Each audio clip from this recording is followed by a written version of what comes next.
கம்யூனிஸ்டுகளும் விசிகாவும் திங்கள் இரவு அல்லது செவ்வாய் காலையில் கடிதம் அனுப்பியிருந்தா ஆளுநருக்கு என்ன வேலை இருந்திருக்கும்? 4 நாள் ஆச்சு, 5 நாள் ஆச்சு தேர்தல் முடிவுகள் வந்து என்ன பண்ணிட்டு இருந்தாங்க இவ்வளவு நாள்? பொம்மையுடைய தீர்ப்பில் வந்து சட்டமன்றம் தான் கட்சியினுடைய பெரும்பான்மையை நிரூபிக்க வேண்டிய இடம் அப்படின்றத சொல்லிச்சு. முதல்ல ஆளுநர் 118 யாருக்கு இருக்கோ நீங்க இந்த விலையை கொடுத்தீங்கன்னா அந்த பொருளை நான் உங்களுக்கு தரேன், அவ்வளவுதான். இது என்ன நியாயம்? அந்த பொருளை அவர் அந்த பொருளை வாங்குறதுக்கு தகுதியே கிடையாது, அவருக்கு பணமும் அவரது கிடையாது, அவர் கடன் வாங்கிட்டு வரார் அப்படின்லாம் நீங்க சொல்ல முடியாது. அதனால திமுகவுக்கு அதிமுகவினுடைய தலைவர்கள் நேரடியாக போய் கலைஞர் கருணாநிதியை ஆதரவு கேட்ட நிலையும் நடந்தது. ஜானகி ராமச்சந்திரனே கலைஞர் கருணாநிதிக்கு தொலைபேசியில் பேசினார்கள். இந்த கொடுமையும் நடந்தது. திமுக கூட்டணியை பலவீனப்படுத்துறது தான் அவரோட நோக்கம் அப்படிங்கிற மாதிரி சொல்றாங்க. அப்படி பார்க்க முடியுமா? திமுக கூட்டணி அவர் இதுக்கு மேல என்ன பலவீனப்படுத்தணும்?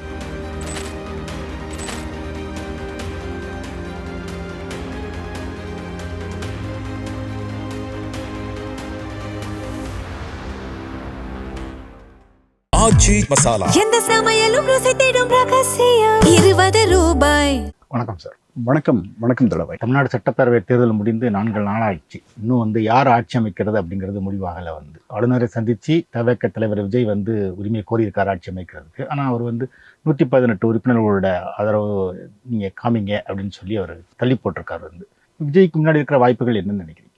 அவருக்கு இன்னைக்கு வாய்ப்பு இருக்கா இல்லையான்றது இன்னைக்கு தெரிஞ்சிடணும். ஏன்னா இன்னைக்கு கம்யூனிஸ்டுகள் சந்திக்கிறாங்க இல்லையா, அவங்க ஒரு முடிவு எடுப்பாங்க. அதை ஒட்டி தன்னுடைய முடிவு இருக்கும் அப்படின்ட்டு விடுதலை சிறுத்தைகள் கட்சி தலைவர் தொல் திருமாவளவன் சொல்லியிருக்கிறார். அதனால் இந்த விடுகதைக்கு இன்னைக்கு ஒரு முடிவு கிடைச்சிரும்ன்ட்டு நான் நம்புகிறேன். அது ஒரு நல்ல முடிவாக இருக்கணும்ன்ட்டு நான் ஆசைப்படுறேன். பெரும்பான்மை நிரூபிக்க வேண்டிய இடம் சட்டப்பேரவை தான், ஆளுநர் மாளிகை இல்லை அப்படின்னு சொல்லி சொல்கிறாங்க. ஸோ ஆளுநர் மாளிகையில் இப்போ சட்டப்பேரவையில் அப்படி நிரூபிக்க வேண்டியதாக இருந்தால் நீங்கள் சொன்ன மாதிரி காங்கிரஸ் விசிக இடதுசாரிகளோட ஆதரவோட விஜய் பெரும்பான்மையை நிரூபிச்சிருவார். அப்படி இல்லைன்னா கூட திமுக வெளிநடப்பு செய்து சபையில் எவ்வளவு இருக்காங்களோ அதில் ஒரு பெரும்பான்மையை தவிர்க்க நிரூபிச்சிட முடியும்.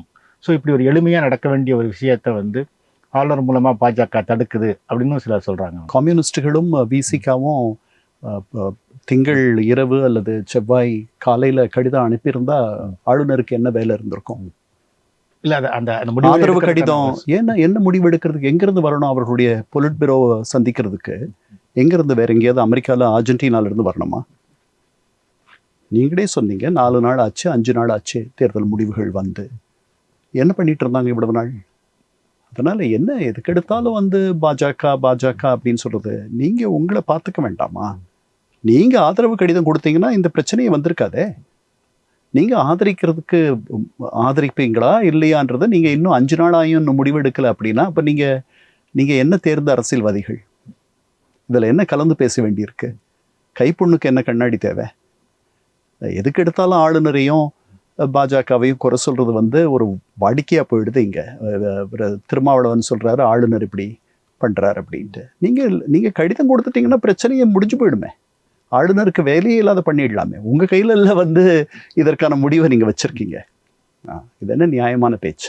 இது சம்பந்தமா சொல்லும்போது என்ன சொல்றாங்கன்னா இப்போ இன்னைக்கு சிதம்பரம் ஒரு அறிக்கை விட்டுருக்காரு. அதுல உச்சநீதிமன்ற தீர்ப்புகளை சுட்டி காமிச்சிருக்காரு. இது சொந்தமாக கமலஹாசன் கூட ஏற்கனவே அறிக்கை விட்டுருக்காரு. அதுலேயும் அந்த எஸ்ஆர் பொம்மை வழக்கை பற்றி சொல்லியிருக்காரு.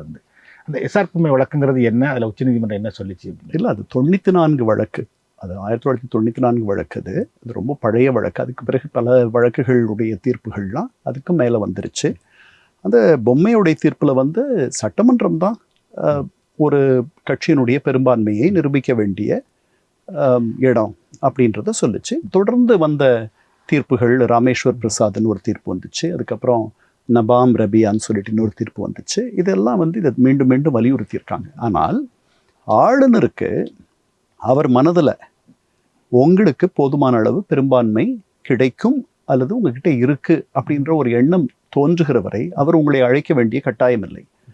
ஆளுநர் அவருடைய சட்ட வரம்புக்குள் உட்பட்டுத்தான் செயல்படுகிறார். அதில் எந்த விதமான ஐயமும் நமக்கு தேவையில்லை.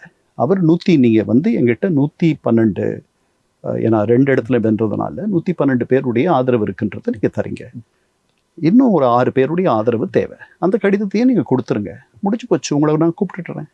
நீங்கள் வந்து அந்த கடிதங்களை அனுப்ப மாட்டீங்க தாவேக்காவுக்கு. அவர்கள் வந்து அவங்ககிட்ட இருந்து உங்களுக்கு கேட்டு உங்களுடைய ஆதரவை கேட்டு கடிதம் வந்திருப்பதாக சொல்லுகிறீர்கள். தொலைபேசியில் தாவேகா தலைவர் பேசியதாக ஒப்புக்கொள்ளுகிறீர்கள். என்ன தடையா இருக்கு உங்களுக்கு? எனக்கு சொல்லுங்க. நீங்கள் இந்த தேர்தல் 2 மாதமாக 3 மாதமாக பல மாதங்களாக வந்து இந்த தேர்தலை பற்றி நாம் பார்த்து கொண்டிருக்கிறோம். இந்த தேர்தல் பரப்புரையே வந்து 2-3 வாரங்கள் நடந்துச்சு. இந்த தேர்தல் முடிவுகள் திங்கள் பிற்பகல்லையே பல பேருக்கு இந்த முடிவுகள் எப்படி இருக்கும்னு தெரிஞ்சு போச்சு. நீங்கள் ஒரு தேர்ந்த தொழில்முறை அரசியல்வாதிகளாக இருந்தால் நீங்கள் என்ன பண்ணியிருக்கணும்? அடுத்த நாளே நீங்கள் உங்களுடைய செயற்குழு அதெல்லாம் கூட்டி ஒரு முடிவெடுக்க வேண்டாமா? அப்போ ஏதோ நீங்கள் தப்பு பண்ணுறீங்க, ஏதோ தப்பு பண்ணுறதுக்கு நீங்கள் யோசிக்கிறீங்களோ அப்படின்னு தானே எண்ணம் வருது. இதில் ஆளுநர் எங்கேருந்து வரார்?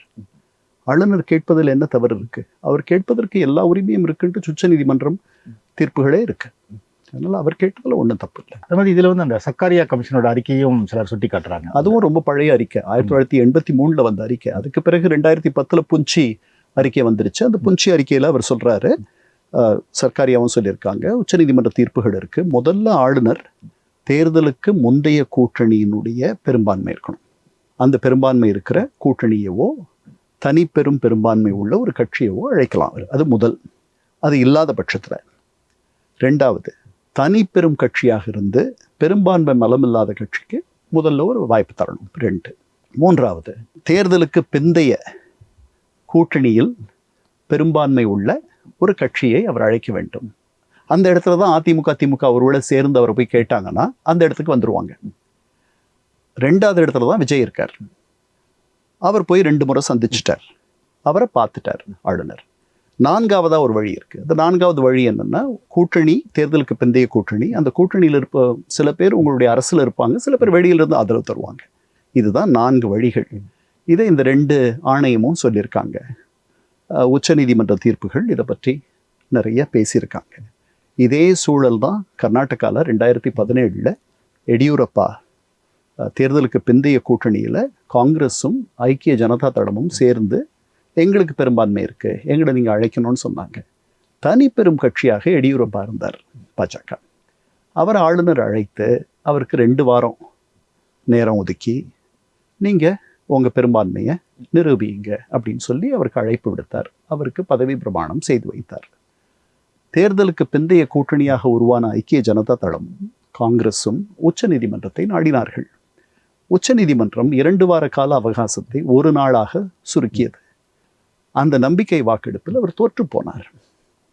அதனால் ஆளுநர் செய்வதில் எந்த விதமான குயுக்தியோ அல்லது தந்திரமோ எனக்கு தோணலை. அவரை திருப்திப்படுத்திக்கணும். அதில் அவருக்கு எல்லா உரிமையும் இருக்குது. இன்னைக்கு திமுக தரப்புலையோ அல்லது இன்னொரு மாற்று தேர்தலுக்கு பிந்தைய ஒரு கூட்டணி கட்சியினுடைய தலைவராக அவர்களுடைய ஆதரவு கடிதத்தோடு ஒருவர் போய் சில செய்தியேடுகள் எடப்பாடி பழனிசாமி இன்னைக்கு அவரை சந்திப்பார் அப்படின்னு சொல்கிறாங்க. அது உண்மையாக இருக்கும் பட்சத்தில் ஆளுநர் நேற்றே அதுக்கு பதில் சொல்லிட்டார். அப்படி ஒரு நிலை வந்தால் என்ன பண்ணுவீங்கன்ட்டு. நான் அவர்களுக்கு அந்த எண்ணிக்கை இருக்கா என்று சரிபார்ப்பேன் அப்படின்னு சொல்லிட்டார் நேற்று. அவர் முன்னாடி இருக்க வேண்டியது ஒரே ஒரு கேள்வி தான், 118 யாருக்கு இருக்கு, அவ்வளவுதான். அதை அவர் பண்றார். அது நமக்கு பிடிக்கல. ஏன்னா மக்களுடைய விருப்பத்திற்கு மாறாக அது இருக்கு. அப்படித்தான் அரசியல் சாசன சட்டம் இருக்கு. 118 யாருக்கு இருக்கோ நீங்க இந்த விலையை கொடுத்தீங்கன்னா அந்த பொருளை நான் உங்களுக்கு தரேன், அவ்வளவுதான். இது என்ன நியாயம்? அந்த பொருளை அவர் அந்த பொருளை வாங்குறதுக்கு தகுதியே கிடையாது அவருக்கு. அவரை அவர்கிட்ட அந்த பணமும் அவரது கிடையாது, அவர் கடன் வாங்கிட்டு வரார் அப்படின்லாம் நீங்கள் சொல்ல முடியாது. அதுதான் இன்னைக்கு சூழல். அது வேதனையான சூழல். So the letter of the constitution, ஆங்கிலத்தில் சொல்கிற மாதிரி, will be observed, but the spirit of the constitution will be killed. அது மாதிரி நீங்கள் சொன்ன மாதிரி சார், அந்த அதிமுக திமுக சேர்ந்து வந்தால் கூட நான் அதை பரிசீலிப்பேன் ஆளுநர் சொல்லும்போது இன்னொன்று சொல்கிறார், ரொம்ப காலதாமதமாகிட்டு இருக்கு, அடுத்த கட்ட முடிவுகள் எடுக்க வேண்டியது இருக்கும் அப்படின்னு சொல்கிறார். ஸோ அடுத்த கட்ட முடிவுகள் நான் இதாக கொடுக்குறாரு. இல்லை, அந்த மாதிரி யாரும் அவங்க கேட்குறாங்க. யாருக்கும் அறுதி பெரும்பான்மை இல்லைன்ற ஒரு நிலை இருந்துச்சுன்னா நான் அப்போ கலந்து பேசி ஒரு முடிவெடுப்பேன்றார். அது என்ன, தற்காலிகமாக குடியரசுத் தலைவர் ஆட்சி வரலாம், அல்லது அது வந்தாலும் கூட கொஞ்ச நாளைக்கு பிறகு யாரும் அறுதி பெரும்பான்மையோடு ஆட்சி அமைக்கிற ஒரு நிலை வராதுன்னு அவர் நினைச்சார்னா அடுத்த தேர்தலுக்கு அவர் பரிந்துரை செய்யலாம். இதுக்கான காலகட்டம்ங்கிறது இது ஒரு அப்படிலாம் ஒன்றும் இல்லை. எவ்வளோ நேரம் வேணாலும் இருக்கலாம், எவ்வளவு ஒரு ஆண்டு கூட இருக்கலாம் குடியரசுத் தலைவர் ஆட்சி, அதுக்கு மேலே கூட இருக்கலாம். பொதுவாக ஒரு ஆண்டுக்கு மேலே குடியரசுத் தலைவர் ஆட்சி இருக்கிறதெல்லாம் அது வழக்கம் இல்லை, அதனால மரபு அல்ல. அதனால் அதை எவ்வளவு சீக்கிரம் முடிவு கொண்டு வர முடியுமோ அதை பண்ணுவாங்க. 76 குடியரசுத் தலைவர் ஆட்சி கிட்டத்தட்ட 15 மாதங்களோ என்னமோ 14-15 மாதங்களோ குடியரசுத் தலைவர் ஆட்சி இருந்துச்சு. அது மாதிரி இன்னொன்று சிலர் என்ன சொல்கிறாங்கன்னா, அந்த சட்டப்பேரவையில் தான் பெரும்பான்மை நிரூபிக்கணுங்கிறத சொல்லும்போது இப்போ திமுக வெளிநடப்பு செஞ்சிச்சுன்னா இருக்கிற உறுப்பினர்களை வச்சு அவங்க பெரும்பான்மை நிரூபிச்சுக்கலாம் அப்படின்னு சொல்கிறாங்க. அதுக்கு வாய்ப்புகள் இருக்கா? இருக்கு. அதாவது மெம்பர்ஸ் பிரசன்ட் அண்ட் voting அதுதான் வாசகம். அதனால் அதைத்தான் ஜானகி ராமச்சந்திரன் அமைச்சரவை அவங்க பெரும்பான்மையை நிரூபிக்கிறதுக்கு அவர்கள் எடுத்த முடிவு. அவங்க என்ன பண்ணாங்க, தகுதி நீக்கம் பண்ணாங்க. ஜெயலலிதா பக்கம் இருந்த எல்லாரையும் கிட்டத்தட்ட ஒரு 30 பேரை தகுதி நீக்கம் பண்ணிட்டாங்க. அப்போது அந்த சட்டமன்றத்தினுடைய மொத்த எண்ணிக்கை குறைஞ்சு போயிடுச்சு. அப்போது நீங்கள் பாதி கூடுதலாக 1 அப்படின்றதும் குறைஞ்சு போயிடும். அவங்கக்கிட்ட 97 பேரும் நம்ம இருந்தாங்க. அதனால் திமுக கிட்ட இருந்த 13 பேரும் என்னமோ திமுக 12-13 அவர்கள் வந்துட்டாங்கன்னா அவர்கள் அந்த பாதியை எட்டி கூடுதலாக 1 கிடைச்சிரும் அவங்களுக்கு. அதனால் திமுகவுக்கு அதிமுகவினுடைய தலைவர்கள் நேரடியாக போய் கலைஞர் கருணாநிதியை ஆதரவு கேட்ட நிலையும் நடந்தது. எம்ஜிஆர் இறந்து சில வாரங்களில் எம்ஜிஆருடைய மனைவி பதவியில் தன்னை இருத்திக் கொள்வதற்காக தன்னுடைய கணவருடைய அரசியல் எதிரியிடத்தில் போய் ஆதரவு கேட்ட ஒரு முன்னுதாரணம் இந்த தமிழகத்தில், ஒரு வேதனையான முன்னுதாரணம் இந்த தமிழகத்தில் உண்டு. அப்போதான் ஆரம்பிரப்பன் அந்த அணியில் இருந்தவர் சொன்னார், ஆபத்துக்கு தோஷமில்லை. அதனால் இது ஒன்றும் புதுசு இல்லை இன்றைக்கி நடக்கிறது. அப்புறம் அந்த அம்மாவே ஜானகி ராமச்சந்திரனே கலைஞர் கருணாநிதிக்கு தொலைபேசியில் பேசினார்கள். இந்த கொடுமையும் நடந்தது. அது வந்து என்ன சொல்கிறாங்கன்னா, சார் நேற்று காங்கிரஸ் அவசரப்பட்டு தவகக்கு ஆதரவு தெரிவித்தது தான் அவ்வளோ சிக்கலுக்கும் காரணமாயிடுச்சு. அதாவது காங்கிரஸ் ஆட்சி ஆதரவோட ஒரு ஆட்சி அமைகிறத பாஜக விரும்பாது. அதுக்கு பதிலாக அதிமுக உடைச்சி அதிமுகலேருந்து ஒரு பகுதியினர் ஆதரவு தெரிவித்து தவக ஆட்சி அமையலாம், அது பெரிய டிஸ்டர்பன்ஸ் இல்லாமல் இருக்கும் அப்படின்னு சிலர் சொல்கிறாங்க. அப்படி ஒரு வாய்ப்பு இருக்குன்னு நினைக்கிறீங்களா? ஏன்னா இப்போ புதுச்சேரியில் கொண்டு போய் அதிமுக எம்எல்ஏக்கள்லாம் எடப்பாடி பழனிசாமி வச்சிருக்காரு. ஸோ அதிமுக உடையறதுக்கு வாய்ப்பு இருக்குன்னு சொல்கிறாங்க. பல வழிகள் இருக்குது. காங்கிரஸ் இந்த பக்கம் வேகமாக ஒரு முடிவெடுத்து வந்துட்டாங்க அப்படின்றதுல நம்ம ஆச்சரியப்படுறதுக்கு எதுவும் இல்லை. அவர்கள் தேர்தலுக்கு முன்பாகவே இவர்களோடு அங்கேருந்து கொஞ்சம் பேர் இவங்களோட கூட்டணி வச்சுக்கிட்டா என்னன்ட்டு ஆசைப்பட்டாங்க. அதெல்லாம் நம்ம பார்த்தோம். அதனால் அவர்கள் தரப்பில் இருந்து அந்த வேகமாக ஒரு நகர்வை அவங்க பண்ணாங்க. அவங்க திமுகவை கைவிட்டுட்டாங்க. இவ்வளோ வேகமாக கைவிடுவாங்கன்னு நினைக்கல அப்படின்றதெல்லாம் எனக்கு பெரிதாக படவில்லை. அதெல்லாம் நான் எதிர்பார்த்த மாதிரி தான் இருக்குன்றதா எனக்கு தோணுது.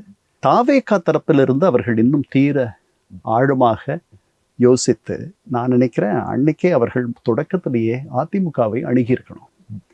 அது ஒரு உறுதியான ஒரு நிலையான ஒரு ஆட்சிக்கு அவர்களுக்கு வழிவகுத்திருக்கும். இந்த மாதிரி உதிரி கட்சிகளை போய் அவர்களை கேட்கறதை காட்டிலும் அதிமுக ஒரு 3வது பெரிய அணி, அந்த அணியில் போதுமான பேர் இருக்காங்க. அது ஒரு வலிமையான அரசாக இருக்கும். ஒரு கூட்டணி அரசு, உங்களுக்கு நாங்கள் இவ்வளவு இடங்கள் அமைச்சரவையில் தரோம், நீங்கள் வாங்க எங்களுக்கு ஆதரவு தாங்க, 2 பேரும் சேர்ந்து ஒரு கூட்டணி அமைச்சரவை நடத்துவோம். தேர்தலுக்கு முன்னாடியே அவர்கள் 2 பேரும் சேர்ந்து இந்த தேர்தலில் போட்டியிடலாமான்ற ஒரு எண்ணமெல்லாம் சில பேருக்கு 2 தரப்புலையும் இருந்திருக்கு. அது நடக்காத போயிடுச்சு. அதனால் தேர்தலுக்கு பிந்தைய அவங்க 2 பேரும் போய் 2 பேரும் ஒன்றா சந்தித்து கொடுக்குறாங்க. ஆளுநர்கிட்ட நாங்கள் ஆட்சி அமைக்கிறோன்னு சொன்னால் ஆளுநருக்கு என்ன வழி இருக்குது? அவர் அவங்களை அழைச்சிருப்பார்.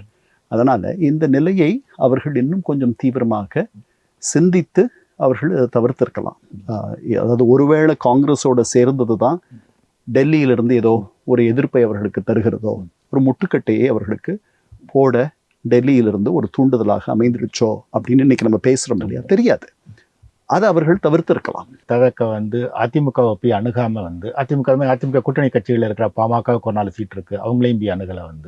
அவங்க தொடர்ந்து திமுக கூட்டணி இருக்கிற கட்சிகளை தான் அணுகிட்டு இருக்காங்க. அதுக்கு என்ன காரணம் இருக்கும்? ஒன்றும் இல்லை, அவங்க தான் இடதுசாரி கொள்கைகளை அவர்கள் அரவணைக்கிறவர்களாக இருக்கிறார்கள். அவர்களுடைய ஆதர்ஷ தலைவர்களை நீங்கள் பார்த்தீர்களானால் அதிலேயே இடதுசாரி அல்லது மத்திமசாரி அந்த மாதிரி தலைவர்களை தான் அவர்கள் எடுத்திருக்காங்க. அதனால் பாஜக கொள்கை எதிரின்னு சொல்லிட்டாங்க. ஸோ பாஜக இருக்கக்கூடிய ஒரு அணியில் அவர்கள் அங்கே போய் ஆதரவு தேடுவது என்பது வந்து கொஞ்சம் அது முதல் வழியாக அவர்கள் பார்க்கவில்லை. முதல் வழி வந்து எளிமையான வழி.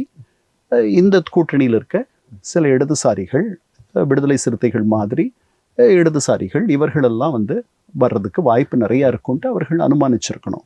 அவர்கள் இன்னும் கொஞ்சம் தீவிரமாக யோசித்திருக்கணும். இது தொடர்பாக வந்து சமூக வலைதளங்கள் எழுதுகிற சிலர் என்ன சொல்கிறாங்கன்னா, திமுக கூட்டணியை பலவீனப்படுத்துறது தான் அவரோட நோக்கம் அப்படிங்கிற மாதிரி சொல்கிறாங்க. அப்படி பார்க்க முடியுமா அதை? திமுக கூட்டணியை அவர் இதுக்கு மேலே என்ன பலவீனப்படுத்தணும்? முதல்ல அவர்களுடைய பிரதான கூட்டணி தோழமை கட்சியான காங்கிரஸ் அவங்கள நட்டாற்றில் விட்டுட்டு இங்கே வந்துருச்சு. கம்யூனிஸ்டுகள் இந்த பக்கம் வர்றதுனாலையோ, விடுதலை சிறுத்தைகள் இந்த பக்கம் வர்றதுனாலையோ பெரிய ஒரு வலிமை அவருக்கு கிடைக்க போகுது அல்லது திமுகவுக்கு ஒரு பெரிய இழப்பு நடந்துரும்ன்ட்டு நான் நினைக்கல. காங்கிரஸ், விசிக, இடதுசாரிகள் ஆதரவோட ஒரு அரசோ, அப்படி இல்லைன்னா அதிமுகலேருந்து ஒரு பகுதியினர் பிரிஞ்சு வந்து அவங்களோட ஆதரவோட ஒரு அரசோ, ஏதோ ஒரு வகையில் விஜய் ஒரு அரசு அமைச்சாருன்னா 5 வருஷம் அவரால் தாக்கு பிடிக்க முடியும்னு நினைக்கிறீங்களா? அதை இப்போ சொல்ல முடியாது. அவர் தாக்கு பிடிப்பார் என்ற எண்ணம் எனக்கு இருக்கு. அவர் வந்து வேகமாக, அதாவது இந்த 4 நாளில் நடந்திருக்கிறதே ஒரு பெரிய அக்னி பரீட்சையாக அவருக்கு இருக்கும். இந்த பரீட்சையிலிருந்து அவர் தேறி வந்துருவார். அதனால் அவர் வேகமாக கற்றுக்கொள்வார். இது வந்து பொது வாழ்க்கை என்பது துன்பங்களும் துயரங்களும் நெருப்பாற்றை கடந்து வர வேண்டியது தான் பொது வாழ்க்கை என்பது. அவருக்கு தேர்தலில் வெல்வது என்பது பாதி கிணறு தாண்டுவதுதான். ஆட்சிக்கு வருவதும், ஆட்சியில் நாம் கொடுத்த வாக்குறுதிகளை எவ்வளவு முடியுமோ நிறைவேற்றுவதும், மக்களுடைய நல்லெண்ணத்தையும் நல்லன்பையும் அவர்களுடைய மதிப்பையும் மரியாதையையும் இறுதி வரை காப்பாற்றிக் கொள்வதும் இதை விட ரொம்ப கடினமானதுன்றதை அவர் வென்ற நாளிலிருந்தே அவர் தெரிஞ்சு வச்சிருந்திருப்பார். அப்படித்தான் நான் நினைக்கிறேன். இப்போ ஆளுநர் ஆட்சி அமைக்கிறதுக்கு அழைக்காமல் இருக்கிறது தொடர்பாக வந்து எல்லா கட்சிகளுமே வந்து கண்டனம் தெரிவிச்சிருக்காங்க. வந்து குறிப்பாக விசிக, காங்கிரஸ், இடதுசாரிகள்லாம் வந்து. ஆனால் விஜய் இது தொடர்பாக இது வரைக்கும் எதுவுமே சொல்லலை. ரொம்ப ரொம்ப அற்புதமான ஒரு நகர்வு அப்படின்னு நான் நினைக்கிறேன். அது வந்து ஆங்கிலத்தில் கன்ஸ்ட்ரக்டிவ் இன்ஆக்ஷன் அப்படின்னு சொல்லுவாங்க. அதாவது ஆக்கப்பூர்வமான செயல்படாமை. அதனால் அவர் நிதானமாக செயல்படுவது, அவருக்கு வந்து ஒரு முதிர்ச்சி, ஒரு பக்குவம் இப்போதே வெளிப்படுவது வரவேற்கத்தக்கது அப்படின்னு நான் நினைக்கிறேன். எடப்பாடி தலைமையில் அதிமுக ஆட்சி அமைகிறது, அதுக்கு திமுக ஆதரவு தெரிவிக்கிறது அப்படிங்கிற செய்திகளும் வருது. ரெண்டுலேயும் அதை பற்றி வந்திருக்கு. வந்து இன்னைக்கு எடப்பாடி பழனிசாமி வந்து ஆளுநர் போய் சந்திக்கிறார் அப்படின்னு செய்திகள் வந்திருக்கு. வந்து அதற்கான வாய்ப்பு இருக்குன்னு நினைக்கிறீங்களா? அப்படித்தான் தெரியுது இல்லையா? நேற்று ஒரு தீர்மானத்தை திமுகவினர் கூடி இயற்றியிருக்கிறார்கள். அதில் ஒரு 2-3 கருத்துக்களை சொல்கிறாங்க. அந்த கருத்துக்களெல்லாம் பார்க்கும்போது நமக்கு அப்படித்தான் தோணுது. மதவாத சக்திகளுக்கு இங்கே இடம் கொடுக்கக்கூடாதுன்னு சொல்கிறாங்க. ஒன்று. 2வது, அவர்களுடைய ஆட்சியில் கொண்டு வந்த நலத்திட்டங்கள் தொடர்ந்து நடக்கணும்னு சொல்கிறாங்க. 2வது, இந்த காரணங்களால் அவங்களுடைய தலைவருக்கு அப்புறம் ஒரு நெருக்கடி வந்திருக்கு. அந்த நெருக்கடியை எப்படி தீர்க்கிறது? இந்த 2 மதவாத சக்திகளை வெளியே வைக்கிறது, திராவிட இயக்க கொள்கைகளுக்கு ஊறு செய்யக்கூடிய சக்திகளை வெளியே வைக்கிறது, திராவிட இயக்கத்தினுடைய நலத்திட்டங்கள், அவர்களுடைய ஆட்சியில் நடந்த நலத்திட்டங்கள், அவரே சொல்லியிருக்காரு முன்னாள் முதல்வரே, சிற்றுண்டி பிள்ளைகளுக்கு, பள்ளி பிள்ளைகளுக்கு சிற்றுண்டி, அதுக்கு பிறகு மாத உரிமை தொகை, இந்த மாதிரியெல்லாம் வரப்போகிறவர்கள் தொடர்ந்து நடத்தினா நான் மகிழ்ச்சியாக இருப்பேன் அப்படின்னு சொல்கிறார். அதனால் இதெல்லாம் வந்து இதுக்கு எந்த விதமான கெடுதலும் வந்துடாமல் தொடர்ந்து நடக்கணும் அப்படின்றதுக்கு என்ன இந்த சூழலில், இந்த நெருக்கடியான சூழலில் என்ன முடிவு எடுக்கிறதுன்றது அந்த அதிகாரத்தை நாங்கள் தலைவர்கிட்ட விட்டுடுறோம்னு அவங்க சொல்கிறதும், அதுக்கப்புறம் புதுச்சேரியில் ஒரு சொகுசு விடுதியில் அதிமுகவினுடைய சட்டமன்ற உறுப்பினர்கள் அடைபட்டு இருப்பதும், செய்திகள் இந்த மாதிரி ரொம்ப பழமையான நிதானமான செய்தியேடுகளிலேயே இந்த மாதிரி செய்திகள் எல்லாம் வருவதும், அப்போது நெருப்பில்லாத புகையாதுன்ற மாதிரி தானே இருக்குது. இதை ஒட்டி வந்து அந்த முன்னாடி அதிமுக திமுகவுக்கான ஒரு பிஜி பட்நாயக் தலைமையில் ஒரு இணைவு முயற்சி நடந்தது அப்படிங்கிறதும் பேசப்படுது. அப்போ என்ன நடந்ததுங்கிறத சொல்ல முடியும்? அதாவது அதுக்கு முன்னாடி எம்ஜிஆர் ஆட்சிக்கு வந்த பிறகு 77ல் அவருக்கு வந்து தன்னை நிரூபிக்கணும்ன்ட்டு அவர் நினச்சி ஒருவேளை கட்சியை தொடங்கியிருக்கணும். அது மட்டும் இல்லாமல் அவருக்கு ஒரு பெரிய நெருக்கடி, அவருடைய ரசிகர்கள் வந்து அவரை அந்த முடிவுக்கு தள்ளினாங்க. அதனால் அவர் ஒரு முழு நேர அரசியல்வாதியாக மாற வேண்டிய ஒரு கட்டாயத்திற்கு கலைஞர் கருணாநிதியால் தள்ளப்பட்டார். அவர் வந்து 5 ஆண்டுகள், ஏன்னா தேர்தல் வரல, பொது தேர்தல் வரல, அதுக்கு இடையில இடைத்தேர்தல்லாம் வந்துச்சு. அந்த இடைத்தேர்தல் எல்லாத்துலேயும் அவர் தான் வென்றார், மிகப்பெரிய வெற்றிகளை ஈட்டினார். அப்போவும் அவர் மேலே பெரிய நம்பிக்கை யாருக்கும் வரலை. கட்சியும் கட்சியில் இருந்த நிர்வாகிகளும் கட்சியில் இருந்த சட்டமன்ற உறுப்பினர்களும் நாடாளுமன்ற உறுப்பினர்களும் பெரும்பான்மையோர் கலைஞர் கருணாநிதியை விட்டு போகலை. எம்ஜிஆர் வந்து அவர் வந்து மறைந்து போகக்கூடிய ஒரு மேகம் அப்படின்னு தான் நிறைய பேர் நினைச்சாங்க. அவர் அந்த அந்த எண்ணத்தை தவிடு பொடியாக்கினார். அப்போது ஆட்சிக்கு வரார். அந்த 5 ஆண்டுகள் வந்து ரொம்ப அவரும் அவருடைய கட்சியினரும் மிகுந்த துன்பப்பட்டார்கள். வந்துட்டார். வந்த உடனே அவர் எழுத்தாளர் சோலை கிட்ட அவரை கூப்பிட்டு சொல்கிறார், என்ன சோலை, நம்ம தேர்தலுக்கு முன்னாடி நம்ம பேசணும் இல்லையா, நம்ம போய் இணைஞ்சிடலாம் திமுகவோட, திமுக அதிமுக இணைப்புக்கு உங்களை நான் வேலை செய்ய சொன்னேன், நீங்கள் போய் அந்த வேலையை பண்ணுங்க. அப்போ தான் ஆட்சிக்கு வந்திருக்காரு. ஜூன் 30, 1977 ஆட்சிக்கு வந்த அடுத்த நாளோ அதுக்கு அடுத்த நாளோ அல்லதுக்கு அந்த முதல் வாரமோ சொல்கிறார் இந்த தகவலை. சோலை சொல்கிறார், அண்ணா நான் சரியான ஆள் இல்லை, திராவிடர் கழக தலைவர் வீரமணி, அவரை நம்ம இதுக்கு பயன்படுத்தலாம். சரி போய் பாருங்க. அவர் போய் பார்க்கிறார். வீரமணி எம்ஜிஆரை வந்து சந்திக்கிறார். வீரமணியே இதை என்கிட்ட சொல்லியிருக்கார். முதல் முறையாக அவர் அப்போ தான் எம்ஜிஆரை சந்திக்கிறார். எம்ஜிஆர் வழக்கப்படி அவருடைய விருந்து உபச்சாரம், அவர் பெரிய மகோன்னதமான ஒரு மனசு உள்ளவர். அந்த விருந்து படைத்து நீங்கள் போய் பேசுங்க கலைஞர்கிட்ட அப்படின்றார். கலைஞர்கிட்ட வீரமணி போய் பேச போகிறார். நீங்கள் 3வது ஆள் அப்படின்னு சொல்கிறாரு கலைஞர். ஏற்கனவே 2 பேர் இந்த தூது வேலையை பார்த்துருக்கிறார்கள். அவங்க யாருன்னு தெரியல. இது நடந்துட்டுருக்கு பட்டும் படாமல். அப்பப்போ வீரமணி 2 பேரையும் சந்திக்கிறது, போகிறது, வர்றது எல்லாம் நடக்குது. இதுக்கிடையில் 1979 சரண் சிங் ஆட்சிக்கு வரார். அவர் பிரதமராக இருக்கிறார். இங்கே வந்து ஒரு துணை அமைச்சர், ராஜாங்க அமைச்சராக கரூர்லேருந்து கோபால்னு ஒருத்தர் அவருடைய அமைச்சரவையில் இருக்கார். அவருக்கு இந்திரா காந்தி ஒரு பெரிய அரசியல் எதிரி. தென்னகத்தில் தான் அவங்களுக்கு ஒரு இடம் இருந்துச்சு. அவசர நிலைக்கு பிறகு வடக்கில் அவர்கள் வீழ்த்தப்பட்டு விட்டார்கள். தெற்கில் கர்நாடகத்தில், தமிழகத்தில், மற்ற இடங்கள்லாம் அவர்களுக்கு காலூன்றி இருந்தார்கள். தமிழகத்தை பொறுத்த வரைக்கும் அந்த 2 திராவிட கட்சிகளும் இணைஞ்சிட்டா அந்த அம்மாவுக்கு ஒரு இடம் கூட இல்லாத பண்ணிடலாம். இல்லைன்னா இதில் யாராவது ஒருத்தர் அவங்களோட இணைஞ்சு அவங்களுக்கு இடங்களை பெற்று தருவார்கள் அப்படின்னு அவர் கரூர் கோபால்கிட்ட சொல்கிறார். உடனே அவர்கள் பிஜு பட்நாயக், இப்போ இதில் இவ்வளவு நாள் முன்னாடி ஒடிஷாவுடைய முதல்வராக இருந்த நவீன் பட்நாயக்கனுடைய தந்தையார், பெரிய அவர் இரும்பு அமைச்சராகலாம் இருந்தார். அவரை இதுக்கு இந்த வேலைக்கு அவர்கள் பணிக்கிறார்கள். அவரை ஏன் தேர்ந்தெடுத்தாங்கன்றது எனக்கு சரியாக தெரியல. அவர் வந்து கலைஞரை பார்க்குறார். கலைஞர் 6 நிபந்தனைகளை வைக்கிறார். இந்த 6 நிபந்தனைகளில் 5 நிபந்தனைகள் பெரிய நிபந்தனையே கிடையாது. 2 கட்சியும் சேரலாம், கட்சியினுடைய கொடியாக அதிமுக கொடியவே வச்சுக்கலாம், சேர்ந்த பிறகு தொடர்ந்து எம்ஜிஆர் முதல்வராகவும் அவருடைய அமைச்சர்கள் தொடர்ந்து இதே அமைச்சரவை தொடரலாம், திமுகவுக்கு எந்த அமைச்சரவை பொறுப்பும் வேண்டாம், அதுக்கப்புறம் தேர்தல் 2 கட்சியும் இணைஞ்ச பிறகு அதுக்கு பிறகு தேர்தல் கட்சியினுடைய பொறுப்பாளர்களாக நிர்வாகிகளாக யாரெல்லாம் இருக்கணும் அப்படின்றத முடிவு பண்ணிக்கலாம். இப்படி ஒரு 5. 6வதாக வைத்தது தான் ஒரு கடினமானது. அது என்னன்னா, எம்ஜிஆர் அந்த நேரத்தில் 9,000க்குள்ள ஆண்டு வருமானம் உள்ளவர்கள் அவர்களுக்கு தான் இடஒதுக்கீடு அப்படின்னு சொன்னார். இடஒதுக்கீடு பொதுவாக சமூக அளவில் நீங்கள் பின்னாடி பின்தங்கியிருந்தீங்கன்னா உங்களுக்கு இடஒதுக்கீடு உண்டு. இதை திமுக எதிர்த்துச்சு. இதை அவர் மாற்றிக்கணும், பழைய இடத்துக்கு போயிடணும். எம்ஜிஆர் மாற்றி பழைய இடத்துக்கு மட்டும் போகலை, 68% உயர்த்தினார். அதுக்கப்புறம் சென்னை உயர்நீதிமன்றம் ஒரு தீர்ப்பில் இன்னும் ஒரு 1% கூட்டுச்சு. அதனால தான் இந்தியாவிலேயே மிக அதிகமாக இடஒதுக்கீடு உள்ள ஒரு மாநிலமாக தொடர்ந்து தமிழகம் இருக்குது.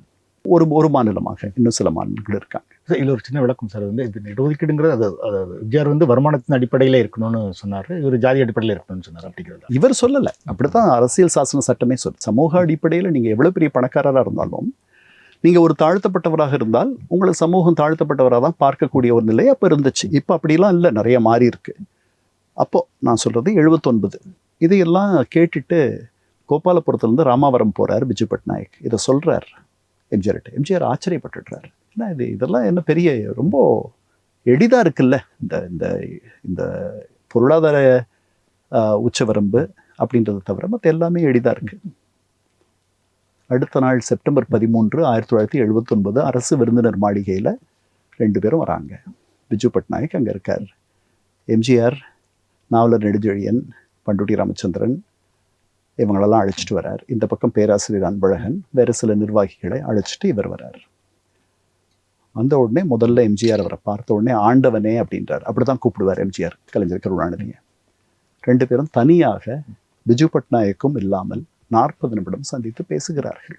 நான் கேள்விப்பட்டதெல்லாம் உண்மையா ஆண்டவனே அப்படின்றார் எம்ஜிஆர். ஆமாம், நன்றாக பேசி சிரித்து 40 நிமிடம் 2 பேரும் சிரித்த முகத்தோடு வெளியே வருகிறார்கள். வந்து செய்தியாளர்களை, அப்புறம் பிஜு பட்நாயக்கையும் பார்க்குறாங்க, செய்தியாளர்களை சந்திக்கிறார்கள். 2 பேரும் மேற்கொண்டு என்ன பண்ணுறது அப்படின்றத உங்களுக்கு சொல்லுவோம் அப்படின்னுறாங்க. இது ஒரு பக்கம். ஆனால் 2 பேரும் சேரணும்ன்ட்டு இந்த பேச்சுக்கள் நடந்துட்டு இருக்கும் பொழுதே 2 பேரும் அரசியல் எதிரிகளாக தொடர்ந்து எப்படி ஒருத்தர் வீழ்த்துறதுன்ற வியூகத்தையும் அமைச்சிட்டு இருந்தாங்க. அன்னைக்கு காலையில் கருப்பையா மூப்பனாருக்கு காலை சிற்றுண்டி வழங்கி காங்கிரஸோட எம்ஜிஆர் எப்படி சேர முடியும்ன்ட்டு, ஏன்னா அவர் இடையில வந்து காங்கிரஸை கைவிட்டுட்டார், சேர முடியுன்றதை அவர் எம்ஜிஆர் ஆராய்ந்தார். அது என்ன முயற்சினா, காங்கிரஸ் திமுகவோட சேரப்போகுதுன்ற தகவல் வந்துட்டு இருந்துச்சு. அதை தடுக்கிற முயற்சி அவர் அதை பண்ணார். இந்த பேச்சுவார்த்தைகள், இணைப்பு பேச்சுவார்த்தைகள் காலையில் நடக்குது. அன்னைக்கு ராத்திரி விமானத்தில் இந்திரா காந்தியை சந்திப்பதற்காக விமானத்தில் பயணச்சீட்டு போட்டு வைத்திருந்தார் கலைஞர். காலையில் இந்த இது நடக்குது. அன்னைக்கு அவரால் அன்னைக்கு போயிடுறார்.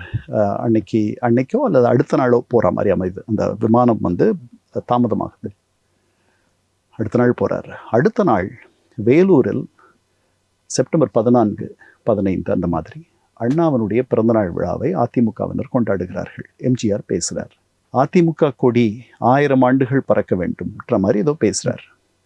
அமைச்சர்கள் எல்லாம் கலைஞர் கருணாநிதியை அவரை முன்னாடி வைத்து கொண்டே விமர்சிக்கிறார்கள்.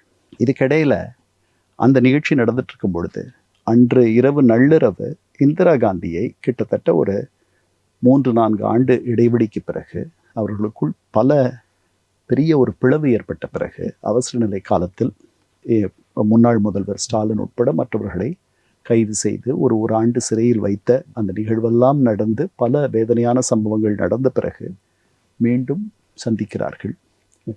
முதன்முறையாக மீண்டும் காங்கிரஸ் திமுக கூட்டணி உருவாகிறது. எம்ஜிஆர் முன்னாடி வச்சு அமைச்சர்கள் பேசுனாங்கன்னு சொன்ன அந்த கூட்டத்துக்கு முன்னாடி கலைஞரும் ரெண்டும் ஒரே நேரத்தில் நடக்கிறதா தான் எனக்கு ஞாபகம். அன்னைக்கு இரவு இங்கே கூட்டம் நடக்குது. அன்னைக்கு அதே இரவு கூட்டம் ஒருவேளை 11 மணிக்கு முடிஞ்சிருக்கலாம். அவர் 12 மணிக்கு அங்கே சந்திக்கிறார் டெல்லியில். இப்போ திரும்ப நம்ம இன்னைக்கு உள்ள சூழலுக்கு வந்துட்டோம்னா, இப்போ திமுகவும் அதிமுகவும் இணைகிறது, அதிமுக ஒரு ஆட்சி அமைக்கிறது, அதுக்கு திமுக ஆதரவு தெரிவிக்கிறது அப்படிங்கிற சூழல் வந்து அது விஜய்க்கு தான் சாதகமாக மாறும்.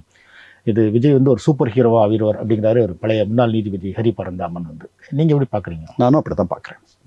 எந்த காரணத்தினால அவர்கள் இதை தடுக்கணும்னு நினைக்கிறாங்களோ அது அவர்களால் தடுக்க முடியாது போயிடும். அவரை வந்து ஒரு இன்னும் வலுவான சக்தியாக, ஒரு நிரந்தர சக்தியாக, அவரே இந்த பொது வாழ்க்கையிலிருந்து விலகும் வரை அவர் ஒரு அசைக்க முடியாத சக்தியாக ஜெயலலிதா மாதிரி அவர் உருவாயிடுவார்னு தோணுது எனக்கு. ஒருவேளை அதிமுக திமுக இணையில அப்படின்னா வந்து இப்போ இருக்கிற மாதிரி இருந்ததுன்னா அன்னைக்கு வந்து அதிமுக ஒரு பெரிய கட்சி, திமுக ஒரு பெரிய கட்சி, தவேக ஒரு பெரிய கட்சி, கிட்டத்தட்ட ஒரு மும்முனை போட்டி இருக்குது வந்து.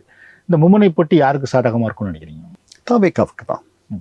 கொஞ்ச நாளைக்கு தவேகா இந்த மும்முனை போட்டி மும்முனையாக இருக்காது ரொம்ப நாள். இது இருமுனை போட்டியாக மாறுவதற்கான வாய்ப்பு இருக்குது. அதிமுக இனிமேல் எடுக்கக்கூடிய முடிவுகளை பொறுத்து அதிமுக தொடர்ந்து இருக்குமா அல்லது தாவேகாவில் கரைந்து போகுமா அப்படின்றத நம்ம பார்க்கணும். திரும்ப இருமுனை போட்டியாக மாறுச்சுன்னா அது பழையபடியே வந்து திமுக தாவேகாமன் மாறும். அதிமுக ஒரு ஆட்சி அமைக்குது, திமுக அதுக்கு ஆதரவு தெரிவிக்கிறது அப்படிங்கிற நிலைமை வந்ததுன்னா தாவேகாவோட 108 எம்எல்ஏக்களும் ராஜினாமா செய்வாங்க அப்படின்னு ஒரு தகவலும் பரவுது வந்து. அதுக்கு வாய்ப்பு இருக்கா? அப்படி விட நடந்ததுன்னா அது யாருக்கு லாபமாக இருக்கும்னு நினைக்கிறேன். அந்த மாதிரி ஒரு அரசியல் தற்கொலையை அவர்கள் செய்ய மாட்டார்கள்னு நான் நம்புகிறேன். ஏன்னா அந்த 108 இடங்களுக்கும் மீண்டும் மறுதேர்தல் வரும். அந்த மறுதேர்தலில் அந்த 108 இடமும் அவர்கள் வெல்லணும். தப்பி தவறி 1-2 அவர்கள் தோற்றுவிட்டால் கூட அது ஒரு தவறான ஒரு கருத்தை மக்கள் மத்தியில் பரப்பிடும். அதனால் அதை அவங்க பண்ண மாட்டாங்கன்னு நான் நம்புகிறேன். அவர்கள் பொறுப்பான எதிர்க்கட்சியாக செயல்படுவதற்கு ஒரு நல்ல வாய்ப்பாக இருக்கும். அவர்கள் அந்த பொறுப்பை ஏற்றுக்கொண்டு திறம்பட செயல்பட்டு அவர்களுக்கு இழைக்கப்பட்ட அநீதிக்கு நியாயம் தேடுவார்கள். அதுதான் சரியா இருக்கும். ஆனால் இப்போ அதிமுக திமுக இணைந்து ஆட்சி அமைக்க வாய்ப்பு இருக்குன்னு நினைக்கிறீங்களா? அவங்களால ஒரு 5 வருஷத்துக்கு கம்ப்ளீட் பண்ண முடியுமா? அப்படி அமைஞ்சதுன்னா அது அவங்க தான் யோசிக்கணும். முதல்ல இது தார்மீக அடிப்படையில் சரியானு யோசிக்கணும். அதுக்கப்புறம் 5 ஆண்டுகள் அது வந்து அது புதிய சிக்கல்களை கொண்டு வரும். 2 தரப்புலையும் வந்து முழுமையாக இது வந்து நீங்கள் சொல்கிறது கேட்குறது எப்படி இருக்குது அப்படின்னா, பாகிஸ்தானி இராணுவமும் இந்திய இராணுவமும் ஒன்றாக இணைந்து 3வது ஒரு இராணுவத்தை எதிர்ப்பது அப்படின்றது.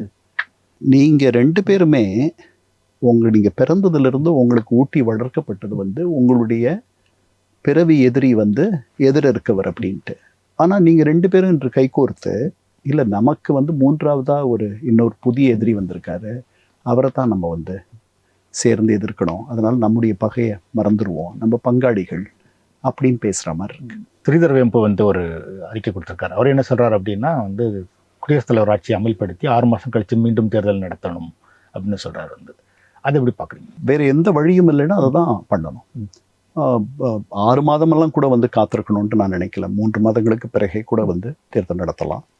எவ்வளவு வேகமாக தேர்தல் நடத்துகிறாங்களோ அவ்வளோ ஒரு நல்ல முடிவு வரும். அறுதி பெரும்பான்மை தாவேகாவுக்கு கிடைச்சிரும். நன்றி.